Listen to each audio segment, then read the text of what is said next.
Pro max থাকার কথা। আর 16 pro max তো আর একদিন দুই দিনে হয়ে যায় না, অনেক পরিশ্রম করতে হয়। এখন যাদের হাতে তুমি 16 প্রো ম্যাক্স মানে দেখতে পাচ্ছ, তুমি কি মনে করেছো তারা একদিন দুই দিনে পেয়ে গেছে?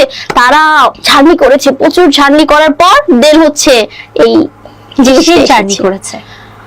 আইফোন পাওয়ার জন্য যা জার্নি করা লাগে তারা সেটা করেছে। তুমি আসলে নায়ক হিসেবে কাকে চাও? অবভিয়াসলি নতুন হোক, বাট ছেলেটা কিউট থাকতে হবে, যে আমাকে যে গল্পটা তারা শোনায় ওই গল্পের সাথে যেতে হবে বা আমার সাথে যেতে হবে।